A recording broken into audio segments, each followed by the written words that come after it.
Finally, that good problem to have comes around again with a roster crunch looming. We're close to the return of Thairo Estrada that could very well be ahead of the Giants' next game on Saturday in Oakland. Also, Mitch Haniger, Kyle Harrison, lots of guys to add to the roster. How do the Giants make room for them? We'll get into it next.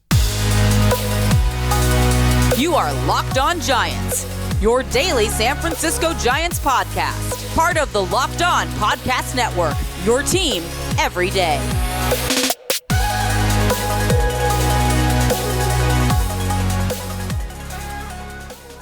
Hello and welcome to Locked On Giants, part of the Locked On Podcast Network, where it's your team every day. My name is Ben Kaspick, and on this show we provide daily episodes Monday through Friday talking about the San Francisco Giants in a way that's data-driven and rational, but also simple, passionate, and accessible to all.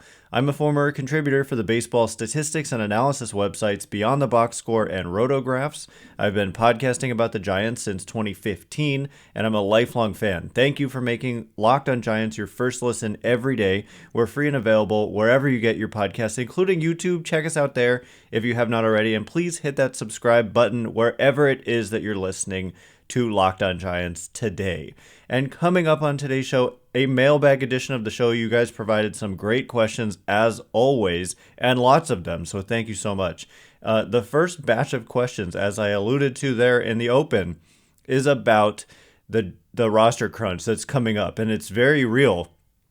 And several of you asked. Brian, Oscar, Israel, SF Giants Nick, Deposed Royalty, Bartlett, and Nick all ask kind of the same question in different ways. Brian saying Haniger, Thairo, Yaz, Luis Gonzalez, Brebbia, all coming back this year. Not to mention Beck, who is currently on the roster, Keaton, Wynn, Marco Luciano, Kyle Harrison, etc. How do you make room for everyone? What does the roster look like next month? And yeah, so I'm just going to kind of go through this person by person because, like I said, Thairo Estrada could very well be back on Saturday.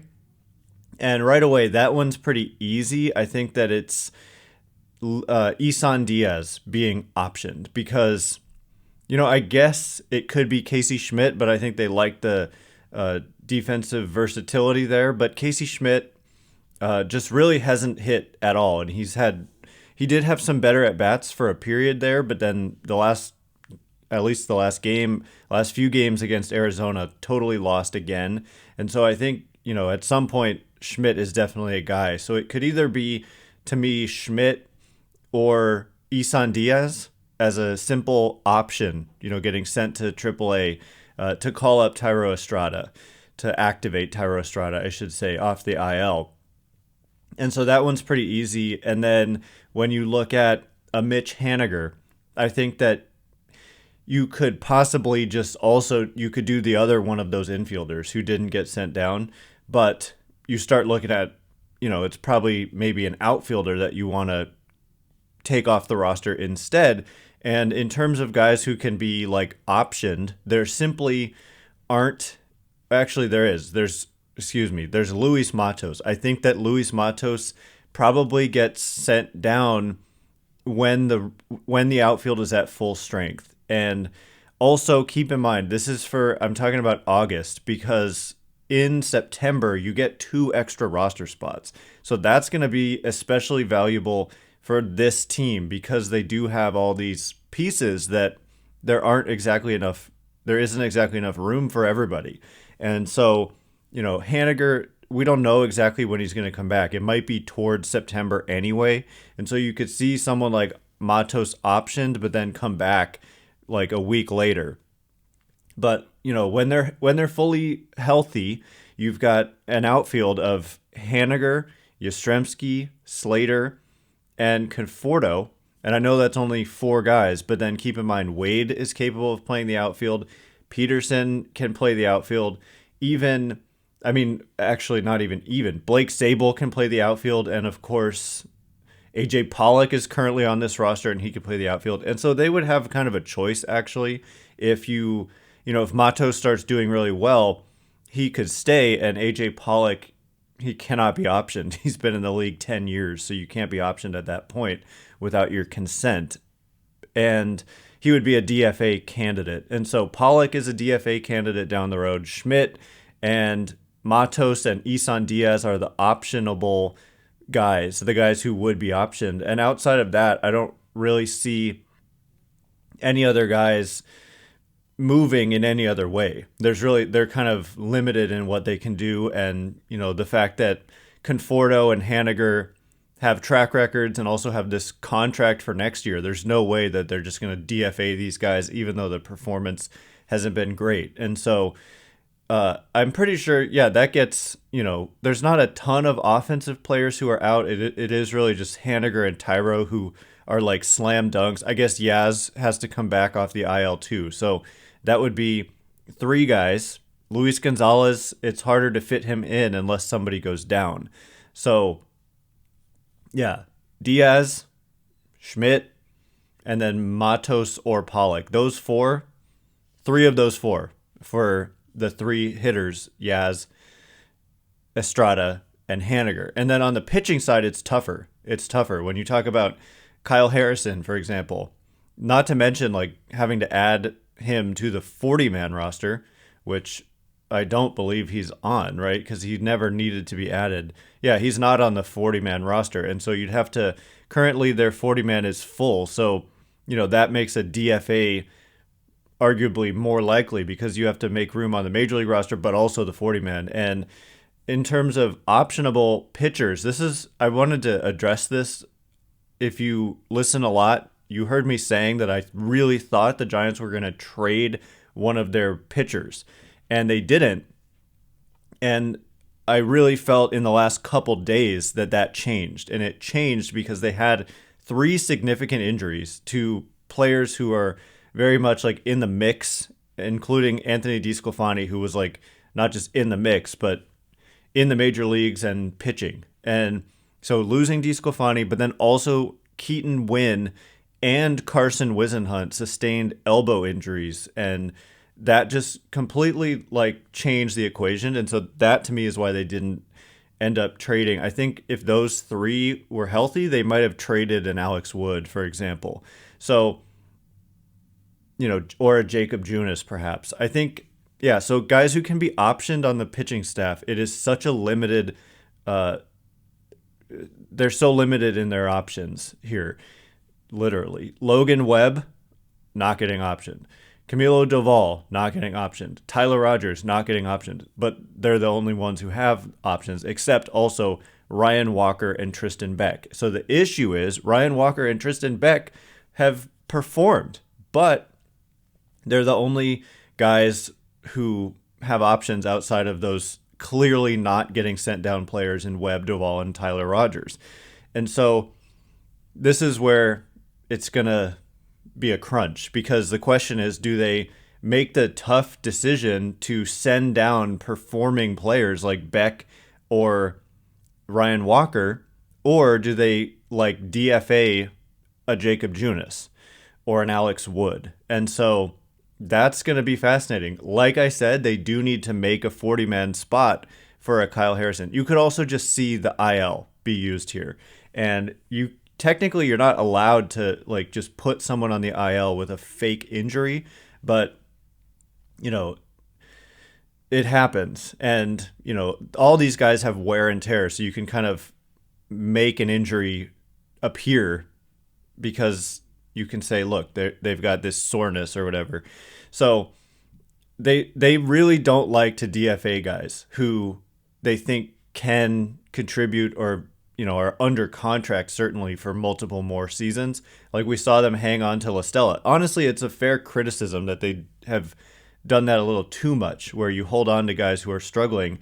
Sending down Beck in the first place, I didn't like that. And if they do it again, people are going to be mad.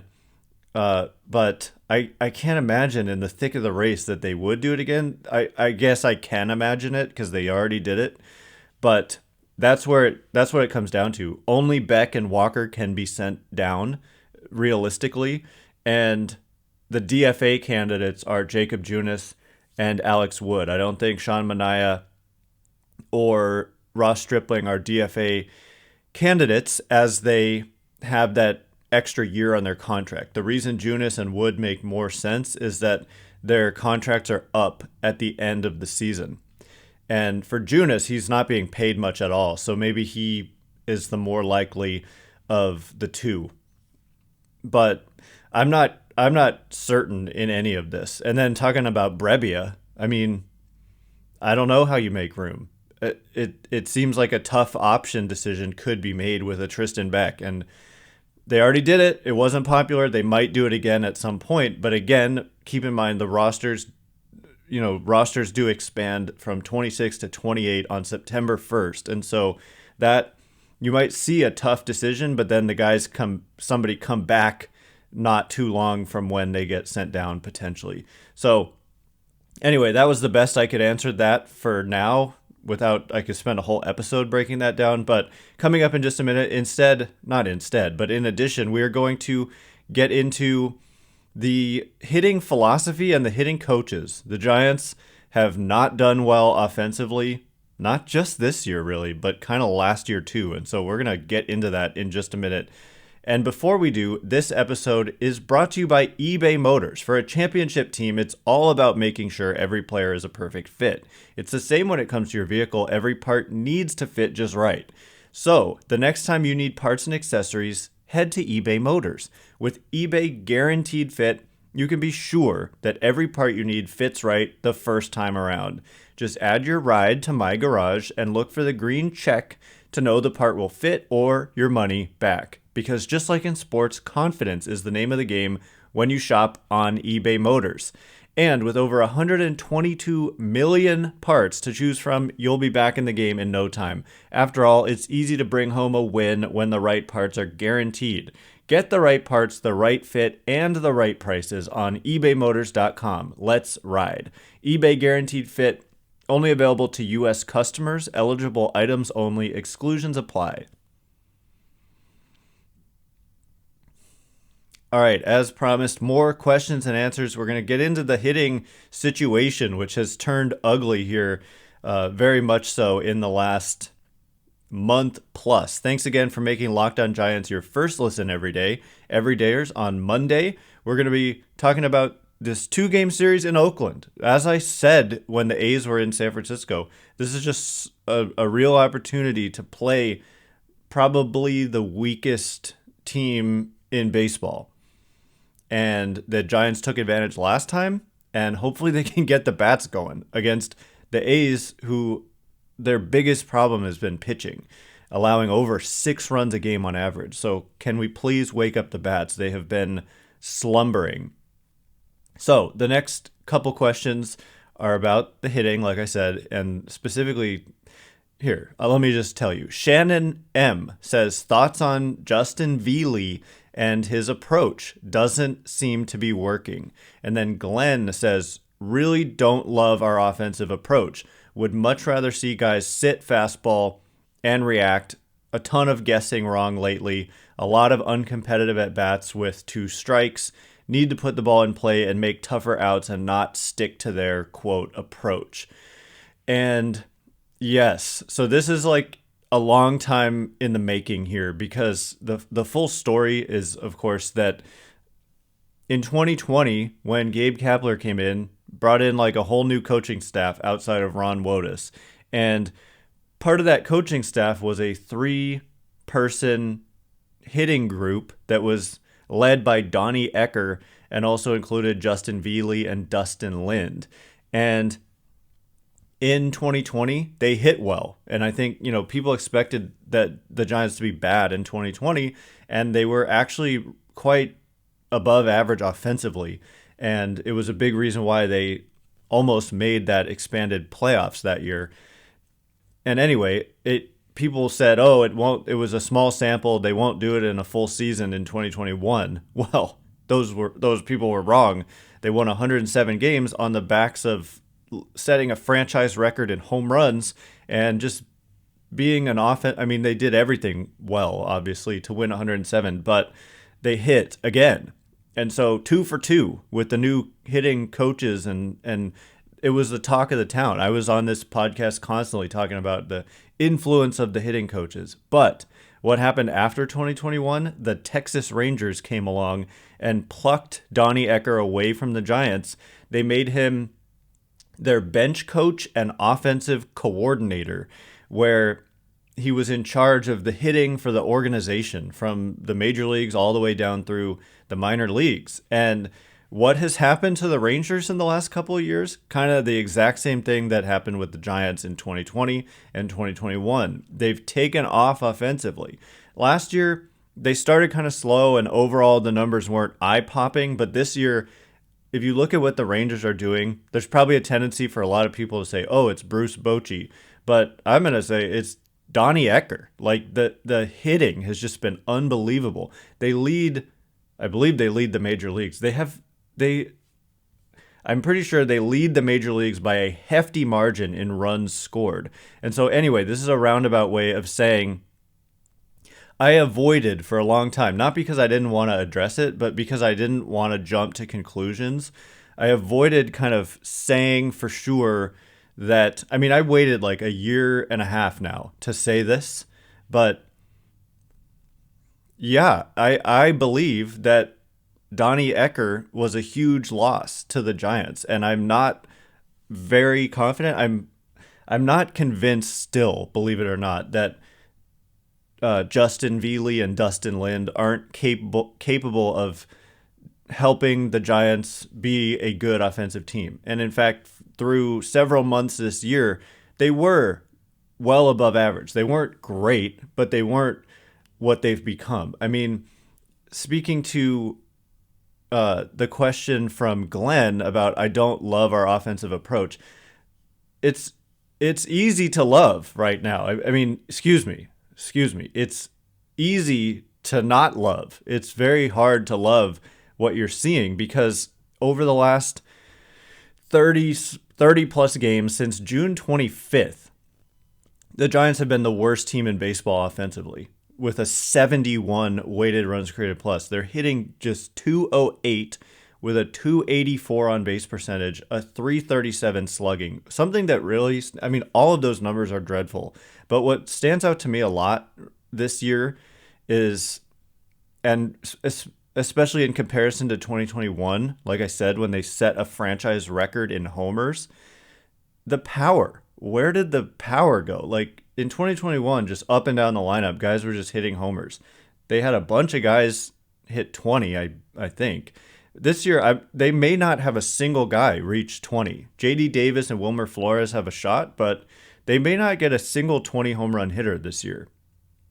And yeah, I mean, basically, I don't know if it's about approach.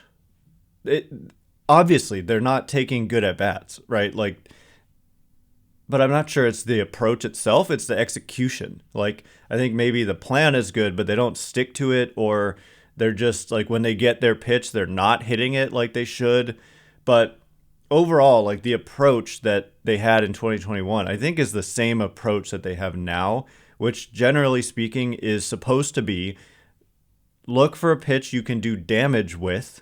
And if you get it, take a rip at it. And if it's not that pitch, and I don't mean like hone in on one pitch type in one location, but it's kind of like a general, I mean, maybe it is. I don't know. They don't reveal exactly what they're looking for up there, but, look for a pitch you can drive.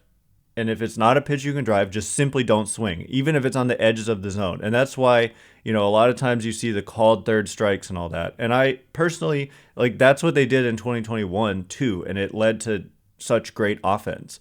But this year, to me, it's not like the approach is different. It's that the execution is not as good and the power is not there. Like when they get their pitch to drive, they're either not driving it or they're fouling it off or they're swinging through it, like a lot of in-zone swing and miss with guys like J.D. Davis for long stretches.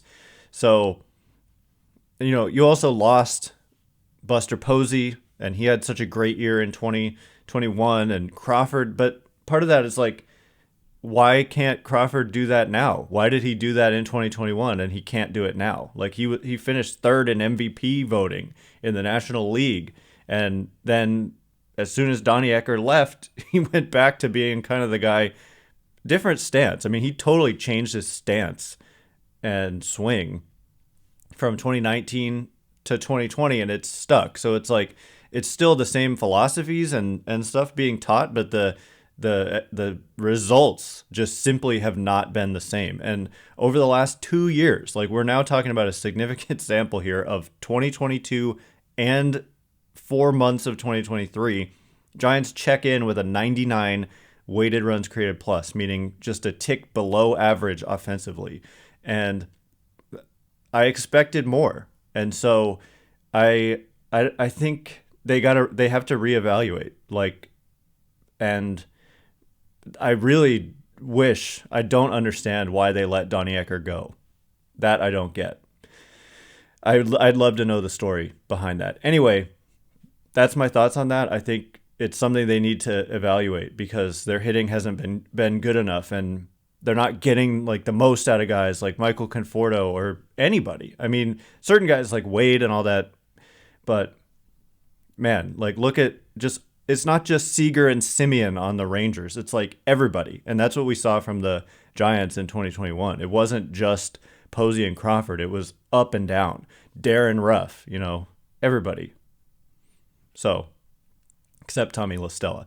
Anyway, coming up in just a minute, my thoughts on the new patch. The Giants are wearing a advertisement on their jerseys for the first time ever, and they revealed it on Thursday.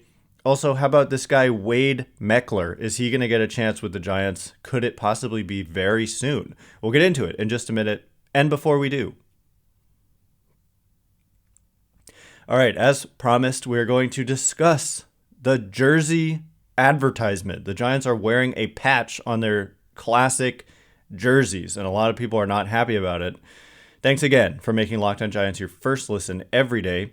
Everydayers on Monday, discussing 2 games against the Oakland A's, the roster moves that get made inevitably with Thairo Estrada coming back.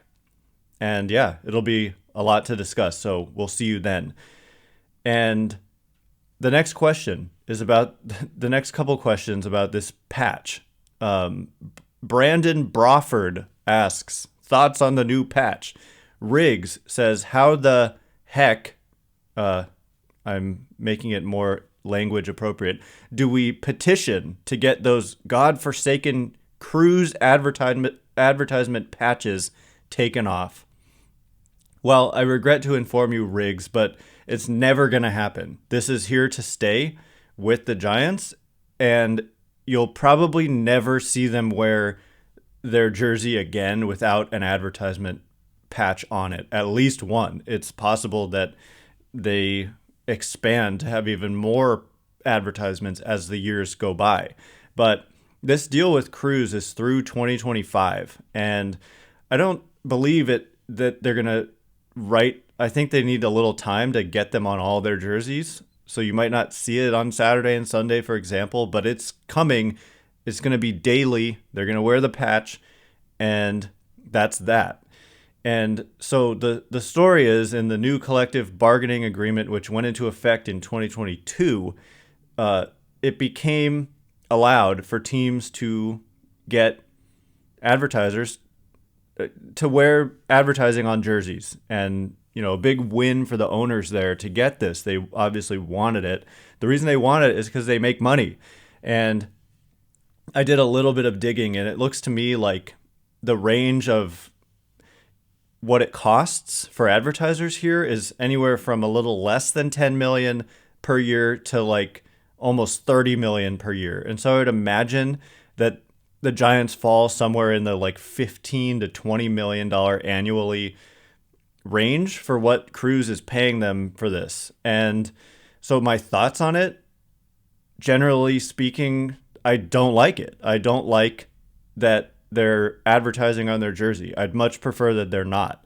But it's not unique to the Giants. There are a lot of other teams that have this. I'm pretty sure that a lot of you maybe didn't even notice that a lot of other teams that come into town are wearing advertisements on their sleeve. Maybe you did, but the Yankees have it, the Mets have it, the Padres have Motorola, Braves have Quikrete. So my thoughts are, I don't know much about Cruz. I did live in San Francisco for quite a while. I don't anymore, but I saw the cruise cars driving around, even many years ago. And my thoughts are, to me, I don't know, like some people have said that they're an awful company. I don't really know much about all that. All I know is that they're founded in San Francisco.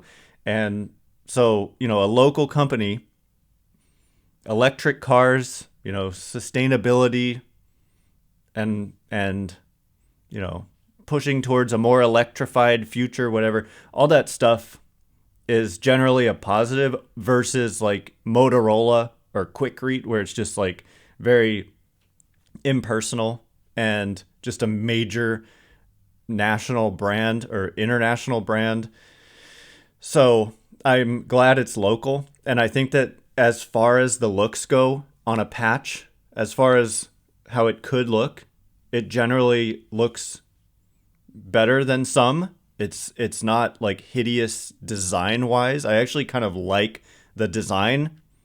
I just don't want it on the Giants jersey, but it's just, I was resigned to this eventually happening because the teams are not going to turn down the opportunity to make tens of millions of dollars a year when they're allowed to do it. So that's the explanation, and it's not going away. And I honestly think, just like most advertising, you'll just grow to not even notice it, but it'll go implanted into your brain and you might use Cruise more than you would have otherwise. So yeah, those are my thoughts on that. Next questions. And anyway, the petition to get rid of them, it's just not going to happen. There's no chance that you're not going to see these. It's just inevitable. Cody says, odds of a Wade Meckler debut this season. Great question. From Farhan Zaidi's mouth himself. I didn't say that perfectly, but he said, I was listening on the Giants Talk podcast with Alex Pavlovich and Cole Kuiper. It was Pavlovich and Laura Britt sitting down with Farhan Zaidi, and well worth a listen, if I do say so myself. And Farhan Zaidi said, like, this, he was in love with his at-bat quality, which, as we just discussed, the Giants could use some better at-bat quality. And he's in AAA. Zaidi was watching their AAA game like a few days ago and just said the at-bats were incredible.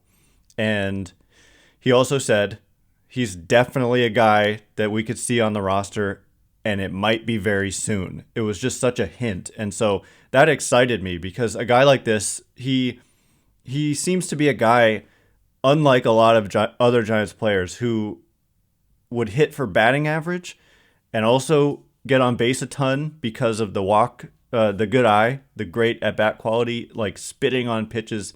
I know exactly what he's referring to, like just recognizing pitches really early out of the hand of pitchers. But, if you look at the minor league numbers, if you look at some of the projections for Wade Meckler, we're looking at a guy who probably hits for a pretty high average and also gets on base a lot because of that, plus the walking. Not a ton of power, but those other things are really intriguing attributes. And so the odds, based on what Zaidi said, I think the odds are pretty high, and I hope we see him soon because a lot of what we're seeing right now offensively isn't working. And so they need to fix that. I don't think that people ask about the sustainability of bullpen games. I think what's more concerning is the sustainability of being the worst offensive team in the majors for over a month, because their pitching has, despite all the questions, been good, but the hitting has just not been good for a long period. And so if they think Meckler can help them, they should absolutely get him up here. But as we said, the roster crunch is already there before talking about adding a guy like Meckler to the mix. And of course, he's also not on the 40-man. So I hope they do it. But, and that'll be another thing maybe on Monday that we'll get to talk about. Anyway, that is all the time we have for today. Thanks again for making Locked On Giants your first listen every day. Everydayers, yeah, you just heard me. On Monday, lots to break down, hopefully.